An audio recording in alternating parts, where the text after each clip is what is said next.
Asseyez-vous.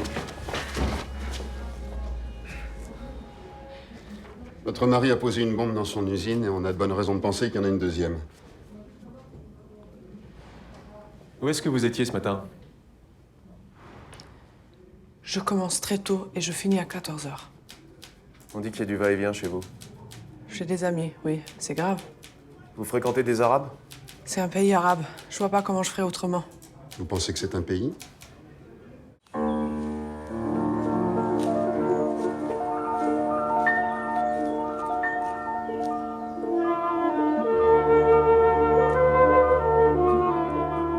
Ce qui est bien quand on fait un film d'histoire qui a 60 ans, c'est que qu'ils prennent 1 an, 2 ans ou 3 ans de plus, a priori, c'est pas forcément un gros problème. Je pouvais pas rêver d'une date qui fasse plus sens. On va sortir la semaine du 60e anniversaire des accords d'Évian.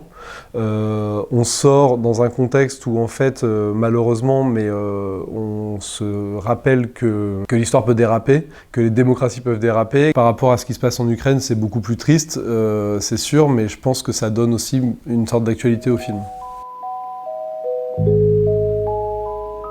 Il y a des courts-métrages, peut-être qu'on en parlera, mais il y a ce premier long-métrage Vandale, après lequel, en fait, il y a Éric Rochon qui m'a appelé pour me dire qu'il allait faire le Bureau des légendes et qu'il cherchait des réalisateurs de cinéma pour l'accompagner. Et en fait, il avait vu Vandale et il avait été touché par le côté très réaliste de la mise en scène et par le souci de la direction d'acteur. Tu dors. J'ai envie de ça. Pourquoi faire? En fait, c'était les deux qualités qu'il cherchait chez des réalisateurs ou réalisatrices avec qui il voulait travailler. Du coup, j'ai rejoint l'équipe. Regarde ça. C'est un mec qui cartonne en ce moment. Je sais pas pour qui il se prend, mais il va comprendre qui on est, nous. Ça m'excitait assez l'idée de faire quelque chose de commande, de travailler pour quelqu'un d'autre. Après, en fait, avoir fait Vandale, qui m'avait pris vraiment des années à l'écriture, à la réécriture, à la préparation, au financement. J'ai fait 3 ans de Bureau des légendes, on va dire. J'ai fait plusieurs épisodes de la saison 1, 2 et 3. Je cherchais parallèlement à ça mon deuxième film. J'étais assez attiré par le cinéma de genre. J'avais des velléités comme ça de faire quelque chose d'assez différent, de plus radical peut-être que Vandale. Et en fait, un jour, Catel est tombé sur un article qui parlait d'un roman, d'un romancier qui a refusé le Goncourt du premier roman, Joseph Andras, de son roman De nos frères blessés, qui avait l'air d'être un roman assez particulier, quelqu'un de notre génération qui parle de la guerre d'Algérie, qui parle d'un condamné à mort, de l'histoire d'un couple pris dans cette guerre. Et du coup, à la fois le profil de l'auteur, son livre, nous a beaucoup attirés. Et en fait, il y a eu une sorte d'évidence par rapport un peu aux figures qui, moi, me travaillent sur, on va dire, les francs-tireurs, les gens très rebelles. Il y a quelque chose qui nous a beaucoup touché avec Catel et on a décidé d'adapter le roman ensemble. Moi, j'ai toujours été fasciné par des cinéastes qui avaient un champ, on va dire, de possibles et de sujets, de thèmes assez vastes. Enfin, je viens plutôt de l'école qui est fascinée par Scorsese et Piala. Piala, on l'assigne à un cinéma ultra-naturaliste et ça, mais il a quand même fait Sous le soleil de Satan, il a quand même fait des choses, il a fait La Maison des Bois, il a fait des choses qui sont en fait assez différentes. Ce qui m'importe, c'est beaucoup plus ce dont parle le film, ce qu'il essaye de raconter au fond quelque part. Et en même temps, ce qui me passionne, c'est qu'à chaque fois qu'un sujet arrive, il arrive avec sa découverte, c'est-à-dire un cinéma qui est d'abord découvert par son auteur. Et en fait, bien sûr qu'il faut avoir une intimité avec ces sujets, mais je crois pas du tout à la dictature de l'idée que quelqu'un parle bien de quelque chose qu'il connaît. Au contraire, je pense que quelqu'un porte un regard parfois extrêmement intéressant sur quelque chose, non pas qu'il ne connaît pas, mais sur lequel il a du recul ou sur lequel il se pose des questions et face auquel il a une forme de liberté d'esprit. Quand le sujet arrive, nous, on est travaillés, je veux dire, par cette guerre qui, dans le cinéma, a produit des films hyper particulier. Il y a de toute façon cette mythologie du cinéma français de l'Algérie qui est une sorte d'endroit de tabou ou de persécution à nouveau. Je veux dire quelque chose qui exprime ce qu'est la guerre d'Algérie, c'est la façon qu'on a eu de... Donc quelque part, quand on découvre ce sujet, on se dit... Ben oui, on a peut-être un rôle à jouer. On va dire, il y a peut-être du sens dans notre démarche de cinéaste d'aller s'emparer de ce sujet. Mais de le faire évidemment avec énormément de conscience, quoi. Il faut le traiter peut-être différemment de ce que ça a été jusque-là. Il faut peut-être le traiter humainement, d'un point de vue intime, d'un point de vue sortir du discours, sortir du projet politique, mais essayer de raconter la vie des gens. Et c'est ce qu'il y avait dans le livre.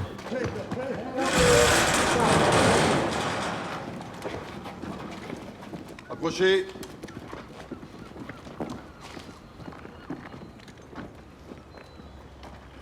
Allez. Alors qu'est-ce que vous faites là? Petite réunion du parti? On est juste en train de jouer là, c'est pas interdit non?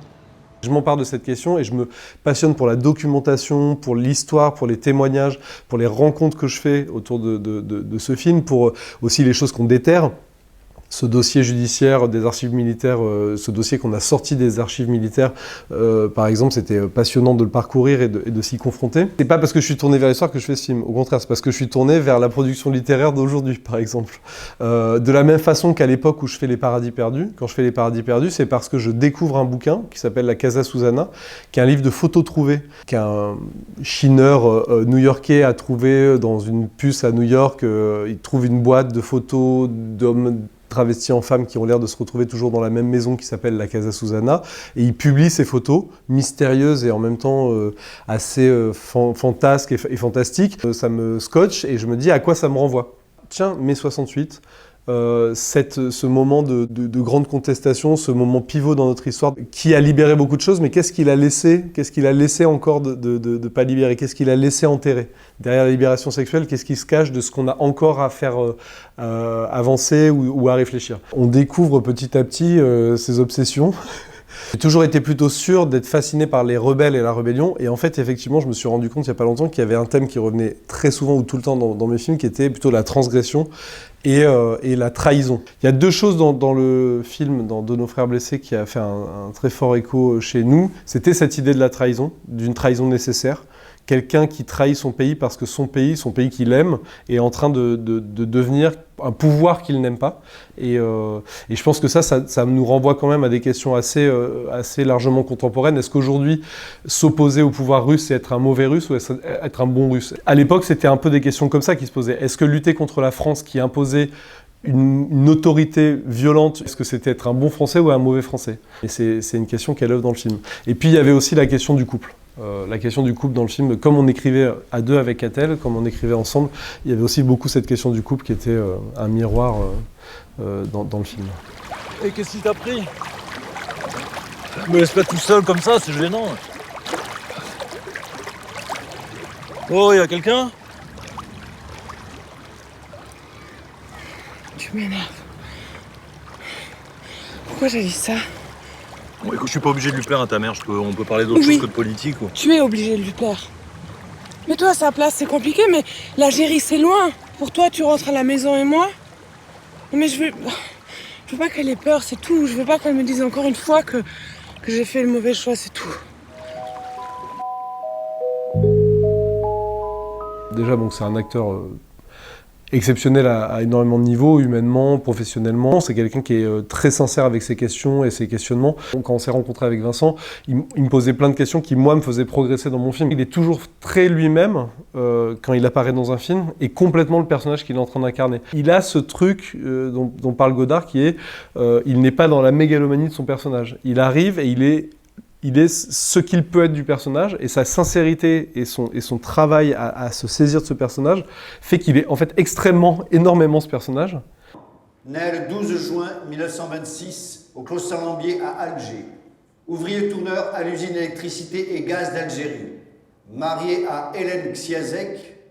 Le travail de Vincent est tellement personnel, c'est-à-dire que c'est tellement comment lui peut devenir le personnage, comment lui peut incarner ce personnage. C'est tellement basé sur sa sincérité à lui, qu'en fait, les discussions qu'on avait ensemble étaient beaucoup plus relatives à ce qui se passait autour et au contexte, ou au contexte d'une scène, ou à ce qui est en train de se jouer dans la scène vraiment en termes de contexte, que des questions très précises de « fais vraiment ci, fais vraiment ça », de direction, on va dire, comme si je lui disais quoi faire dans la scène. Je voulais pas que le personnage soit en puissance, et lui, pour moi, il a ce truc génial d'être fort en décontraction, d'être droit avec une forme de maladresse. Enfin, il a ces contradictions qui font la richesse d'un personnage. Un parcours, en fait, moi je crois que ça s'écrit aussi avec les choses inattendues. Donc si tu veux, j'ai fait ce long, j'ai accompagné Eric, j'ai été réalisateur technicien-réalisateur pour la première fois de ma vie pour l'instant, sur un projet. Je suis revenu à un film extrêmement auteur, un film d'auteur vraiment dans sa définition la plus classique, un film qu'on a écrit, qui vient pas d'un projet commercial, on s'est battu pour réussir à le faire. Et puis la suite, c'est, j'espère, continuer ça, d'un côté et l'autre de la ligne, tu vois, un projet de film, un projet de série, être un peu dans les deux, parce que je pense qu'il y a des choses passionnantes à défendre sur un format long, un format sériel, sur le feuilletonnant aussi, dans la série, et qu'il y a des choses qui resteront des objets cinématographiques de cinéma, de film. Y a rien là. Y a que quelques lignes. Attendez, j'ai une bonne nouvelle aussi. Maître Nordman a obtenu un contact direct à l'Élysée. Mitterrand, le garde des Sceaux. Il lui a déjà transmis les déclarations de Fernand sur les tortures qu'il a subies. C'est lui qui a la main sur toutes les exécutions. Personne ne s'opposera à lui s'il décide de le gracier. Le président Coty valide toutes ses décisions.